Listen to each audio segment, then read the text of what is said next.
निकिता, तू अब और कितनी शॉपिंग करेगी? काफी देर हो चुकी है, अब हमें चलना चाहिए। हाँ हाँ माला, बस हो गया, अब चलते हैं। निकिता और माला मॉल से शॉपिंग करके निकल ही रही थी कि तभी अचानक निकिता ने देखा कि एक औरत जो रास्ते से सब्जियां लेकर जा रही है, उसकी सब्जियां नीचे गिर गई और वह उसे उठा रही है। निकिता दौड़कर उस औरत के पास आई और एक एक करके सब्जियां उठाकर उसे देने लगी। फिर निकिता ने कहा, माँ जी, अगर आप कहें तो मैं अपनी स्कूटी से आपको घर छोड़ दूं? अरे नहीं बेटा, मेरा घर तो पास में ही है, मैं चली जाऊंगी। ऐसा कहकर जैसे ही अशोक की माँ 2 कदम आगे बढ़ी, वो एक गाड़ी से टकराते हुए बची। ये देखकर निकिता दौड़कर उनके पास आई और बोली, नहीं नहीं माँ जी, अब मैं आपकी कोई बात नहीं सुनूंगी। चलिए, आप मेरी स्कूटी पर बैठिए, मैं आपको आपके घर छोड़ दूं। लेकिन बेटा, तुम्हारी सहेली। माँ जी, मैंने उसे जाने के लिए कह दिया है। फिर माँ भी निकिता की स्कूटी में बैठ गई। अब निकिता स्कूटी चलाने लगी। रास्ते में अशोक की माँ मन ही मन सोच रही थी, कितनी अच्छी लड़की है ये। अगर ऐसी बहू मुझे मिल जाए तो मेरा और मेरे बेटे का जीवन धन्य हो जाएगा। आजकल अच्छी लड़कियां मिलती ही कहाँ है। लेकिन दिक्कत तो ये है कि ये लड़की काफी सांवली है और मेरे बेटे को गोरी लड़की पसंद है। वो इससे कभी शादी नहीं करेगा। नहीं नहीं, मैं अपने बेटे की मर्जी के खिलाफ उसका रिश्ता तय नहीं कर सकती। अशोक की माँ ख्यालों में खोई हुई थी।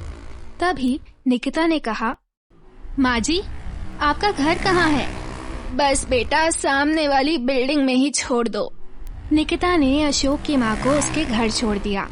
फिर माँ बोली, तुम्हारा बहुत बहुत धन्यवाद बेटा। अरे, मैंने तो तुम्हारा नाम भी नहीं पूछा। और तुम रहती कहाँ हो? माँ जी, मैं निकिता आशीर्वाद कॉलोनी में अपार्टमेंट 13 में रहती हूँ। निकिता वहाँ से चली जाती है और अशोक की माँ अपने घर आ जाती है। घर पर अशोक अपनी माँ का इंतजार कर रहा था। माँ को देखकर अशोक बोला, माँ, बड़ी देर लगा दी तुमने आने में। और कितनी बार कहा है कि अकेले बाजार मत जाया करो। मैं सोच रही हूँ कि जल्दी से एक अच्छी लड़की को बहू बनाकर घर ले आऊं ताकि उसके साथ बाजार जा सकूं। ठीक है माँ, जब अच्छी लड़की मिल जाए तो बता देना, मैं शादी कर लूंगा। माँ और अशोक ने साथ मिलकर खाना खाया।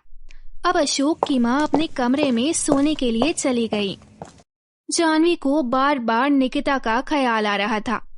वो मन ही मन सोच रही थी कि निकिता अगर उसके घर बहू बनकर आ जाए तो इससे अच्छी बात और कोई हो ही नहीं सकती। अशोक की माँ घंटों तक निकिता के बारे में सोचती रही।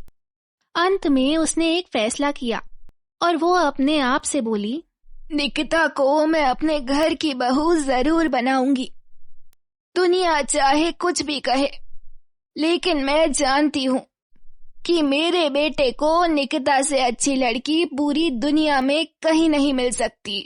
अगले दिन अशोक की माँ निकिता के घर जाती है और निकिता के घर वालों से शादी की बात तय कर देती है।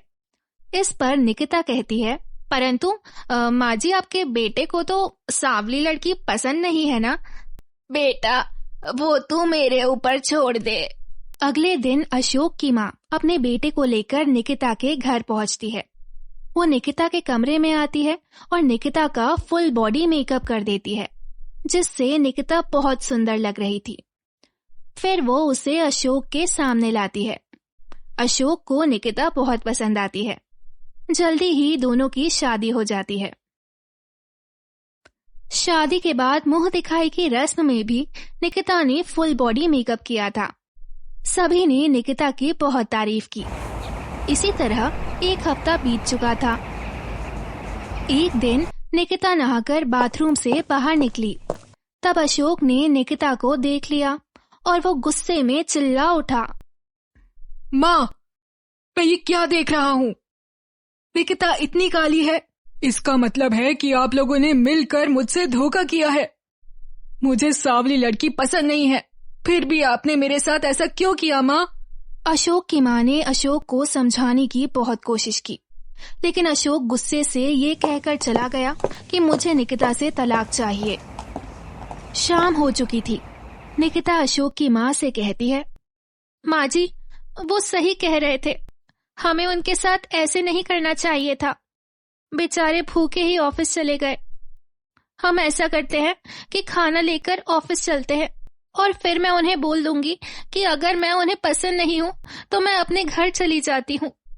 निकिता और अशोक की माँ खाना लेकर ऑफिस पहुंचे तो देखा कि अशोक के कमरे में भीड़ लगी हुई थी।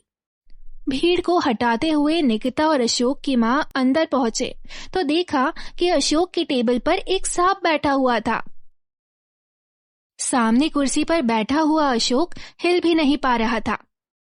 ये देखकर अशोक की माँ बहुत डर गई, लेकिन निकिता बिना डरे और बिना घबराए अपनी जान की परवाह किए बिना आगे बढ़ी और सांप को उठाकर खिड़की से बाहर फेंक दिया।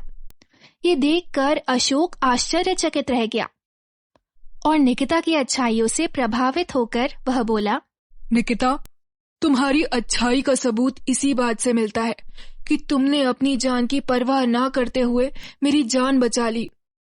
मैं अगर चिराग लेकर भी ढूंढता तो तुम जैसी पत्नी नहीं ढूंढ पाता। और आज तुम मुझे अपने असली रंग रूप में भी बहुत सुंदर लग रही हो। मैं तुमसे वादा करता हूँ कि मैं तुम्हें कभी नहीं छोड़ूंगा। ये देखकर सामने खड़ी अशोक की माँ बहुत खुश होती हैं और कहती हैं, निकिता बहू, मुझे तुम पर गर्व है।